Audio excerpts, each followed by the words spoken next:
اور یہاں منہ بھر کے کہتا ہے کلام اعلیٰ حضرت سماعت کیجئے. یارو اگر پڑھنا ہی ہے کلام نہ تو اعلیٰ حضرت نے جو عشق میں ڈوبے تھے اور ڈوب کر اعلیٰ حضرت نے جو پڑھا تھا نا اس عشق میں تو پڑھو یار. قسم سے من میں لالچ نہیں رہے گا. تم یہاں پڑھتے جاؤ گے, اللہ والے کی بارگاہ میں وہ قبول ہوگا, وہاں سے وہ مدینے والے کی بارگاہ میں پہنچے گا.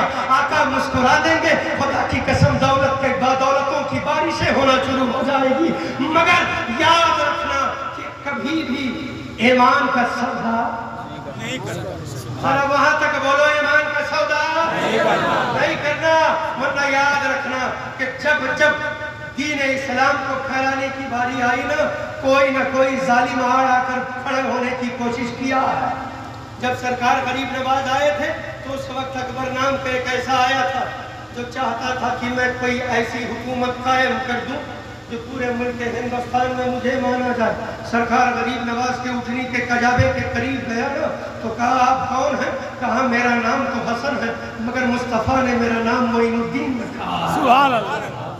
سرکار غریب نواز کی بارگاہ کے قریب پہنچا, کہا آپ آئے ہیں دین اسلام پھیلانے کے لیے؟ غریب نواز نے فرمایا ہاں میں مذہب اسلام کو پھیلانے آیا ہوں. سرکار غریب نواز کی بارگاہ میں ابھی عرض کرتا ہے کہ اسلام کو پھیلانے کے لیے آپ خالی ہاتھ آئے ہیں کہ کچھ ہتھیار بھی ہے؟ کہا جب میں آیا تھا تو تلواریں میرے ساتھ تھی, جب میں آیا تھا بھالا میرے ساتھ تھا, جب میں آیا تھا یہ جتنے بھی اوزار تھے یہ میرے ساتھ تھے, اس کے باوجود بھی میں کچھ نہ کر پایا.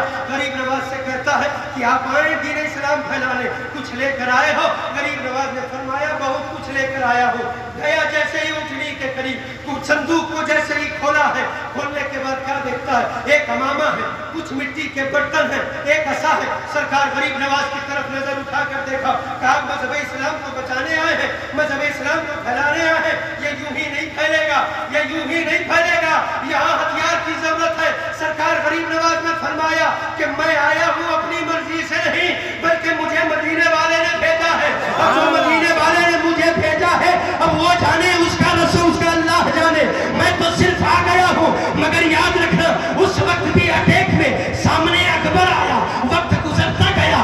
غریب نواز جب آئے تو اس وقت جادوگر جوگی جیپال پرتھوی راج چوہان جیسا وہ ظالم جیسا جادوگر وہ بھی مقابل میں آیا. مگر غریب نواز نے ایک بھی کرنے نہ دی بلکہ اسلام کو پھیلایا ہے, اسلام کو پڑھایا ہے. پھر وقت جب گزرتا گیا, گزرتے گزرتے تاریخ کے ان پنوں کو پلٹاؤ, تاریخ کے ان اوراق کو پلٹا کر دیکھو کہ پھر ایک وقت آیا کہ ان ظالموں نے, ان دیوبندیوں نے مذہب اسلام پر آواز اٹھائی, نبی کی شریعت پر آواز, نبی کی طریقت پر آواز, نبی کے لائے ہوئے قرآن پر آواز, نبی کے فرمان پر آواز. اس وقت تو کوئی مرد قلندر چاہیے تھا جو ان ظالموں کے جبڑوں کو توڑ کر نیست و نابود کر دے. پھر تو کوئی ایسا مرد قلندر چاہیے تھا. مگر بریلی کے تاجدار نے جب دیکھا کہ انگریزی حکومت آ گئی ہے, 1857 کا دور آ گیا ہے, انگریزی کتے ملک ہندوستان میں جب اپنے قدم کو رکھا تو قدم رکھنے کے بعد اب سوچا ہے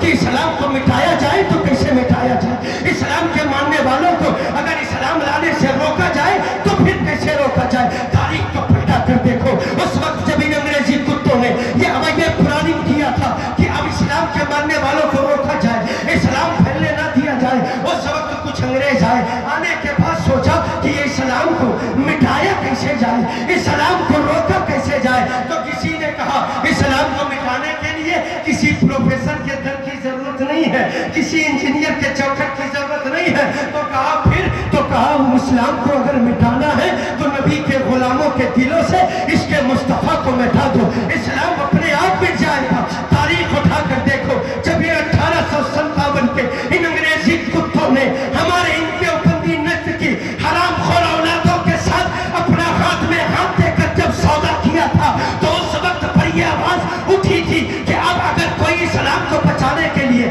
اسلام کو پھیلنے سے روکنے کے لیے اگر کوئی چیز کو ہتھیانی ہے تو وہ ایک ذات ہے, اس ذات کا نام احمد رضا ہے. احمد رضا کو خرید لو, اسلام پھیلنا بند ہو جائے گا, شریعت مصطفیٰ پر چلنا لوگوں کا بند ہو جائے گا. تاریخ گواہ ہے اعلیٰ حضرت کی بارگاہ میں یہ انگریزی کتے بھی پہنچے, سودا کرنا شروع کیا. میرے امام نے کہا